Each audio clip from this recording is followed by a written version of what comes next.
debate, cultura, folclore e muita toada. Está começando agora Papo de Toada.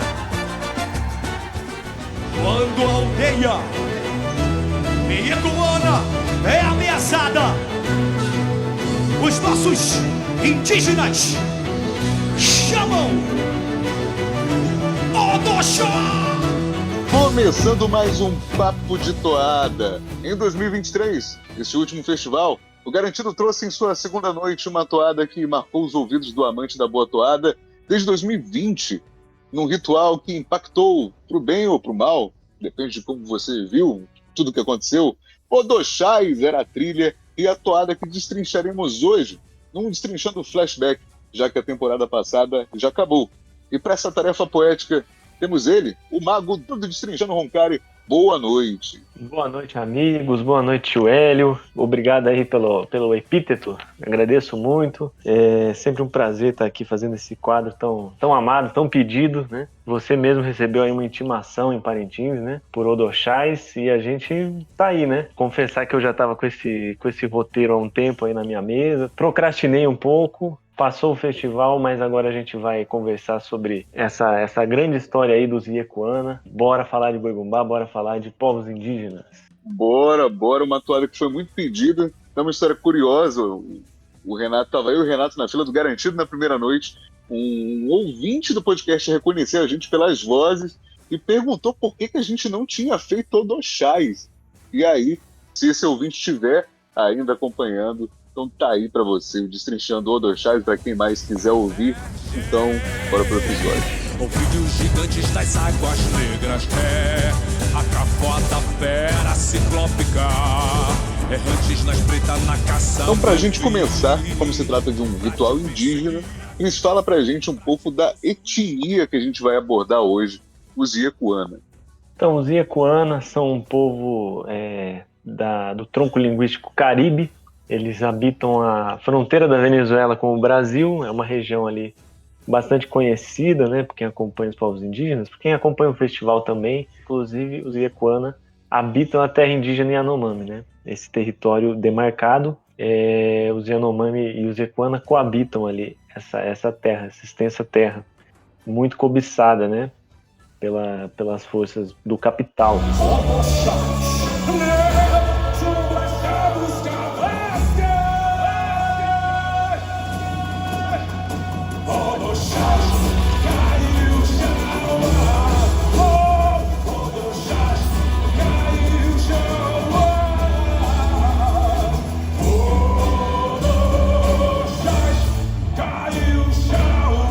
Então, os Iecuana, eles são um povo que convive muito bem com outras etnias e, inclusive, conviveu bem com os brancos até certo tempo, né?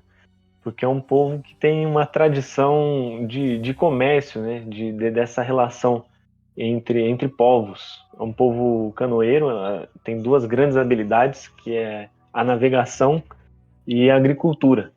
Então, são os ingredientes certos, né, para você prosperar ali no comércio, né, nessa região amazônica. E então eles sempre conseguiram ter uma relação pacífica com os povos vizinhos.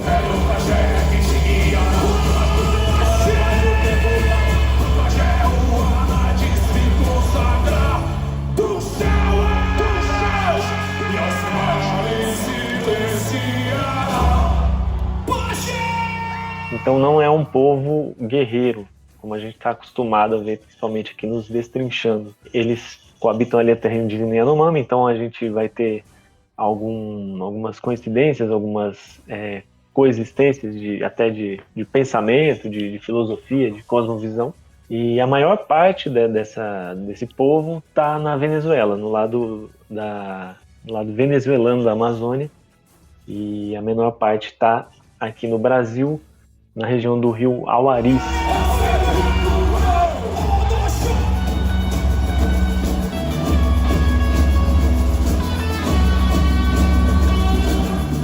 Eles já ocuparam uma extensão de terra muito maior, só que, como é comum, né, na história dos povos indígenas, né, que habitam o território brasileiro, foram sofrendo invasões, foram sofrendo massacres, né?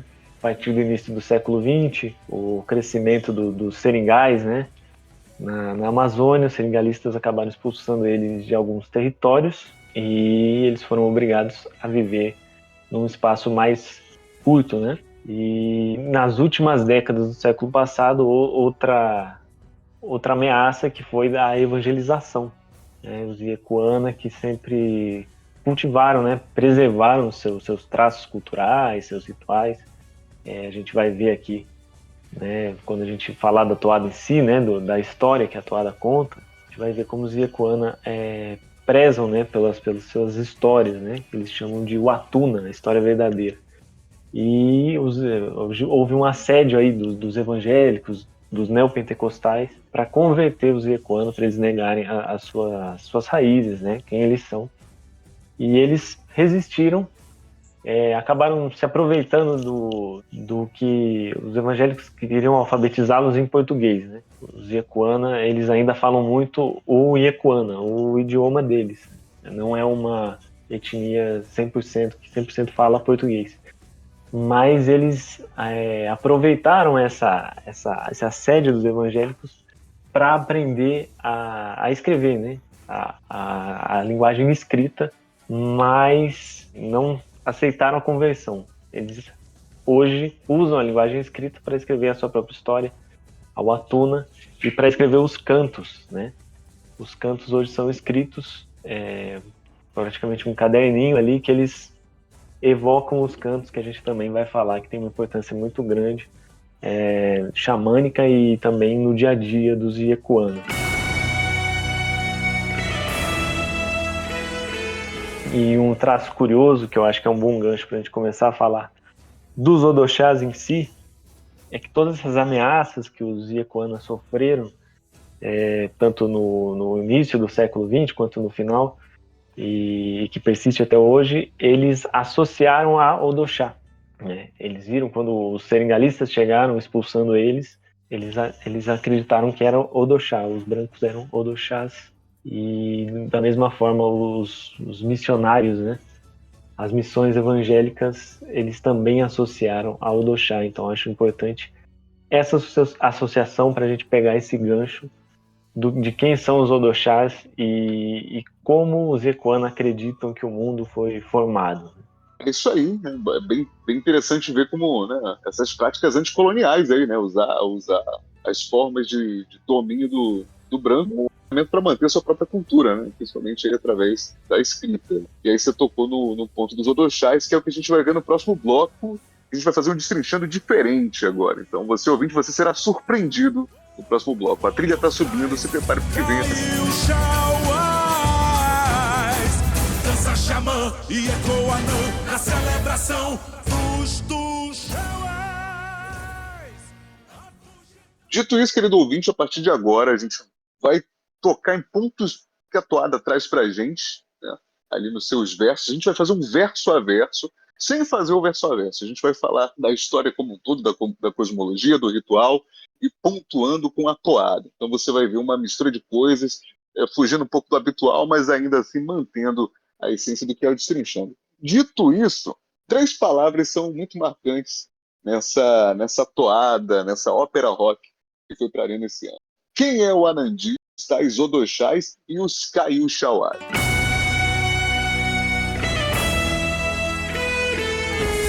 Sou o pajé dos teus antepassados, e tu, guerreiro forte e valente, te chamarás o Anandi!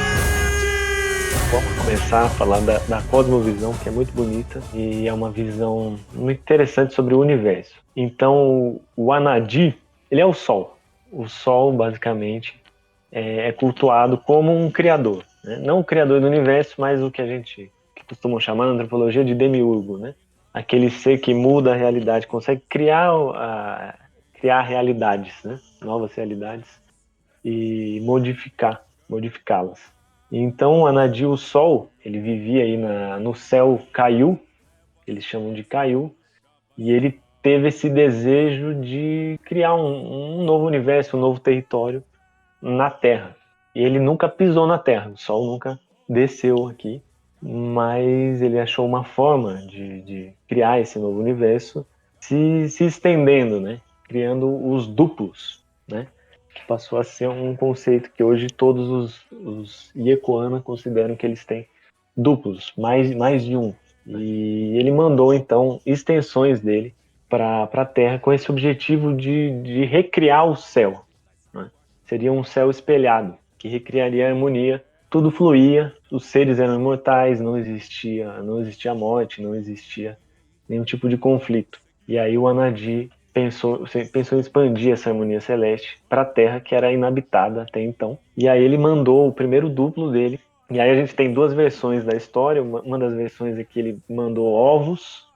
Um desses ovos quebrou, o duplo dele. O outro ovo não quebrou. Então o duplo de Anadi jogou esse ovo longe. Esse ovo acabou quebrando depois. E surgiu um ser feio, horrendo e rejeitado desde a criação, né? Desde o seu nascimento. E bastante revoltado, ele começou a jogar contra essa criação de Anadi. E aí tem a outra versão que o duplo de Anadi, né? Ser o rei Anadi, ele vem à Terra e ele arranca o próprio cordão umbilical. Né? Ele vem à Terra nascido, né? Com o cordão umbilical, ele arranca e enterra. E desse cordão umbilical nasce Kaioshawa. Kaioshawa, um irmão gêmeo de Anadi, só que um irmão terrestre, seria um Anadi que desceu à Terra, mas revoltado com o irmão, com esse desprezo, né, do irmão, o duplo de Anadi, que é o Anadi também. E aí ele se compromete, né, a vida de Kaioshawa, o compromisso dele é com a destruição, que a partir do momento que ele nasce, né, ele é como se fosse uma falha na continuidade, né, do projeto do Anadi, dessa harmonia celeste na Terra. Porque com o nascimento de Kaioshawa, a morte começa a existir. Sinais, visões, cantos, presságios dos tempos finais, canibais, legiões, leva sombras, cabos, chavascais, leva sombras, cabos, chavascais, Odoxás, Kaioshawas, Odoxás, Kaioshawas, Odoxás, Kaioshawas. Que os Yekoana falam na Watuna, né, na história verdadeira, Kaioshawa instituiu a vida breve, né? Até então só viviam, né? Não morriam. E aí quando Kaioshawa nasce, né? Quando Kaioshawa surge na Terra, a morte começa a existir. E os duplos de Kaioshawa que também é chamado de Odoshá, ele tem esses dois nomes, e os duplos dele, né, que ele também começa a se multiplicar, são os Odoshankomo, ou Odoshás, que são esses agentes do caos e da destruição, que ajudam o Kaioshawa nessa missão de destruir a Terra, ou de causar um desequilíbrio, né? E aí esse primeiro duplo do Anadi volta ao céu, né? Frustrado por não ter conseguido cumprir essa missão do Anadi. E aí ele manda um segundo duplo que tenta restituir a vida eterna, e ele não consegue, e Odoshá acaba com a luz na Terra Yekoana. E aí o terceiro duplo, né, a terceira tentativa de Anadi de criar uma espécie de terra sem males, né, também dá errado. E aí o sol que os Yekoana veem hoje não é o Anadi mais, é um sol artificial, né? Não existe mais essa ligação do céu com a terra, houve uma cisão permanente entre céu e terra. Então Odoshá consegue essas proezas maléficas, né? Primeiro de instituir a morte, depois trazer a escuridão e por fim cindir, né? Acabar, criar uma divisão céu e terra que não existia.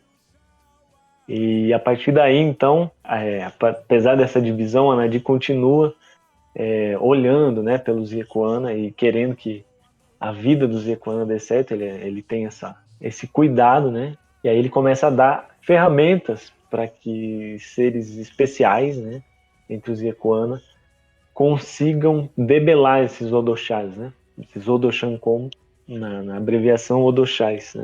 Então os Odoshais, eles ainda são uma constante. Sim, os Odoshás ficaram, né, na Terra, e eles são esse fator de desequilíbrio. Os responsáveis por equilibrar essas forças, né, são os pajés. Pajés que os Yequanas chamam de Fowai, né? E só eles conseguem enxergar os Odoshais no seu estado natural, porque os Odoshais começaram a habitar um mundo invisível. Dentro da própria Terra, eles habitam um mundo invisível, só os pajés são dotados dessa habilidade de enxergá-los, né? Para as pessoas comuns, os Odoshais aparecem como pessoas comuns, né? E é assim que eles conseguem manipulá-las, praticarem o mal por eles. Descem, aracnídeos na teia da morte emergem. Ovídeos gigantes das águas negras, a cafota fera ciclópica. Errantes na espreita, na caça vão vir pra te perseguir, pra te possuir. Vão emergir, soam vozes. Tu levantarás e levitarás seus algozes. Tu escaparás dos guilhões das enguias mortais. A gente vê na toada, né, citações aos seres canibais, a violência em si, mas os Odoshais também têm essa forma mais sutil, né, de praticar o mal. Inclusive, existem relatos, né, um dos primeiros atos maléficos, né, de Kaioshawa foi convencer um Yekoana a matar todos os peixes de um rio e colocar a própria sobrevivência ali da comunidade, né, da sociedade em risco, né, em xeque. Então esse é o papel de Kaioshawa e dos Odoshais, né, que são suas extensões, convencer as pessoas a praticarem o mal, a praticar atos que levam à destruição, levam à intriga, a consequências ruins para os Yekoana. Bastante interessante você ter essa dualidade, né, essa visão dual. Mas você falou de um personagem que é principal, aí, do personagem que é central no que você acabou de contar, que é a figura do pajé. Mas o que dota o pajé desse poder especial? O que torna um pajé, os Yequanas? Então, o pajé tem essa comunicação direta com o Anadi, né? E essa comunicação existe, né, para vários Yequanas. Ela é feita por fios invisíveis, né, que vêm do céu verdadeiro de Wanadi, né, que fica acima do que a gente consegue ver, né. Esses fios, eles passam um cristal, que eles chamam de Widiki, e esse cristal que está dentro da cabeça, né, da caixa craniana, todo Yequana tem esse cristal, mas os pajés têm esse cristal mais elaborado, né, um cristal maior. E é dentro desse cristal que fica o conhecimento necessário para você equilibrar as forças, debelar as forças do mal que habitam, que dominam, né? Os Yequanas acreditam que o Odoshá domina esse plano. E aí é necessário que os pajés, né, os Fowais, consigam equilibrar, né, diminuir o estrago que o Kaioshawa fez na criação, né, de Wanadi. E aí a principal ferramenta que o Wanadi traz para os pajés, né, Yequana, são os cantos. E é muito interessante, né? O canto é a cura para esse veneno, né? Os Yequana acreditam que os Odoshás intoxicam, eles envenenam os Yequana. E esse veneno ele só é sugado, esse veneno só sai do corpo a partir dos cantos, né? Também tem a pintura corporal, também tem outros tipos de rituais, mas o principal é o canto. E é por esse canto que os Yequana conseguem se afastar de Odoshá e se aproximar de Wanadi. No sono profundo, no sobrioais, ecoam tambores, no fumo dançais. O velho pajé quem te guiará, as luzes temporais faz o tempo parar, pro pajé o Wanadi vir consagrar. Tu chauás, e aos vales silenciará.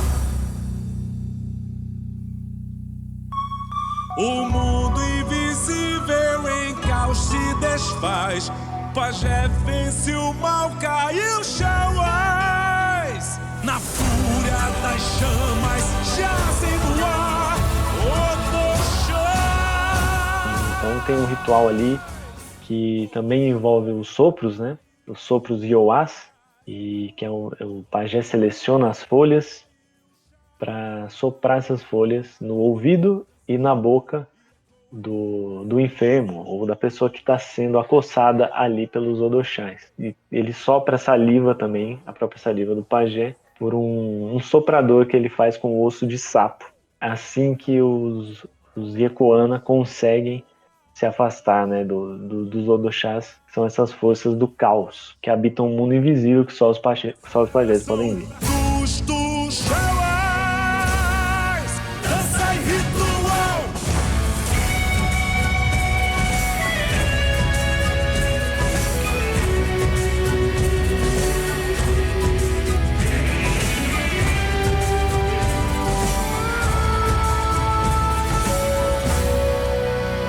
Odoxás.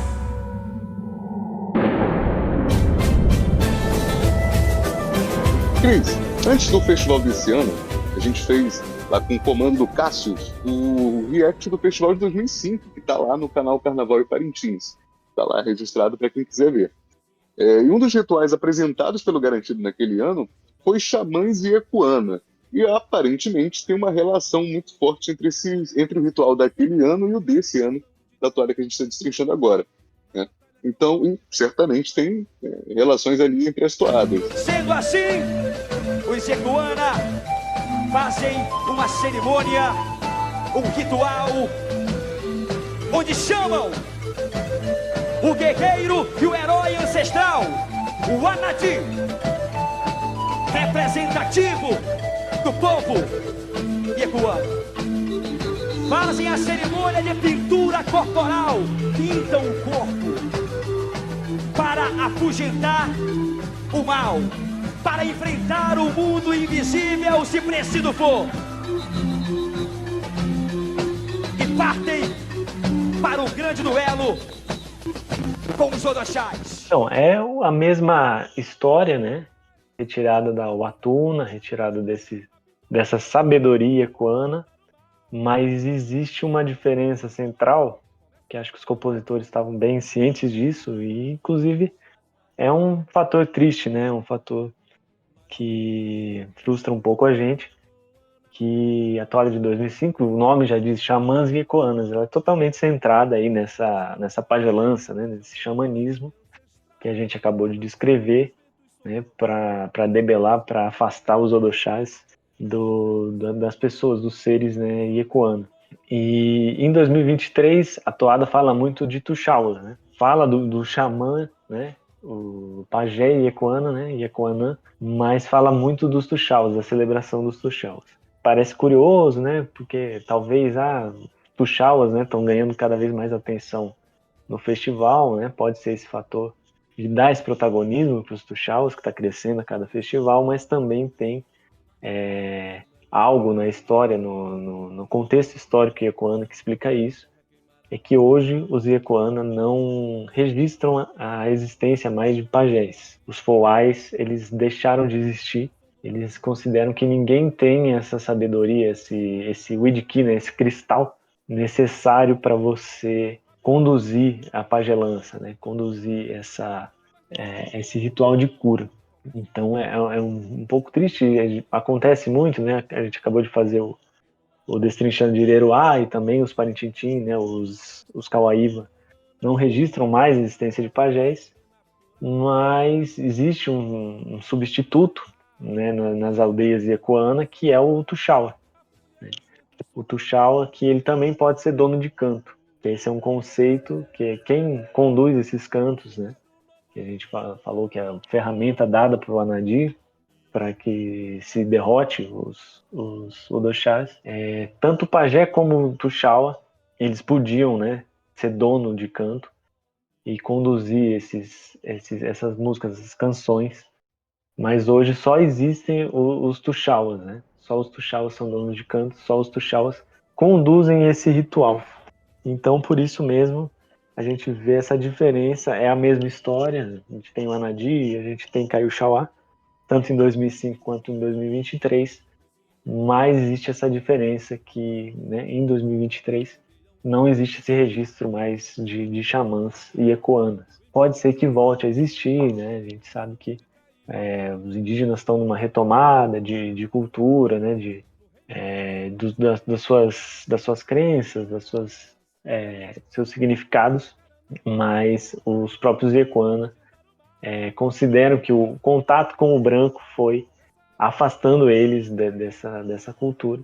E aí eles acreditam que essa humanidade vai terminar. O Anadi manda cataclismos, né? Manda grandes tragédias naturais para tentar limpar a terra. Inclusive está aí uma associação, está aí uma semelhança com os Yanomami, né? Que eles coabitam, são povos vizinhos. Os Yekoana também acreditam numa espécie de queda do céu que existiria para derrotar de vez, né? Derrotar definitivamente Kaioshawa e seus Odoshás. Então, é isso. A toada de 2023, que é uma toada foi muito cultuada, né? É realmente uma grande toada, mas ela esconde aí esse fato triste, né? Que são a inexistência hoje nas aldeias Yekoana de pajé. Essa alegoria e tem da batalha contra a proliferação do mal, do reino invisível dos ritual e tem número 4, cerimonial do Paranã, a pintura o grande herói ancestral é chamado pelo povo Yekoana. Começa a batalha dos guerreiros imortais. Observem, começa a aparecer Da floresta Yekoana, o grande herói ancestral do novo ritual. sensacional, o ritual do garantido. E tem número 4. É isso aí, né? A toada cantando a arte, cantando a história, né? Então, por trás de um protagonismo dos Tuxaus na toada tem também essa questão triste, né? Da não existência dos xamãs, mas, por um lado, também tem essa resistência, né?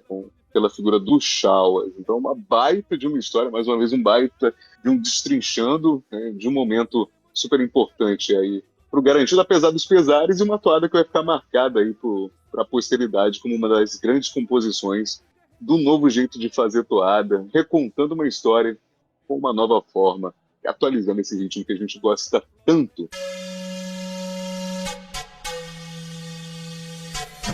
Sou o pajé dos teus antepassados, e tu, guerreiro forte e valente, te chamarás Anadi! Cristiano Roncari, mais uma vez, muito obrigado. A gente está voltando aí com tudo, com mais Destrinchando. A gente vai fazer cada vez mais Destrinchando aqui no podcast. Muito obrigado pela participação e até a próxima. Muito obrigado, estou sempre à disposição aí da cultura popular, né? Estou sempre à disposição dos amigos aí para falar um pouco sobre os povos indígenas e sobre o nosso festival. Valeu, gente, até a próxima. Curta a página do Papo de Toada no Facebook e siga a gente no Twitter, @Papo de Toada. Inscreva-se no canal Carnaval e Parintins e siga o perfil do Instagram no @Carnaval e Parintins. Odoxás, Kaioshawa.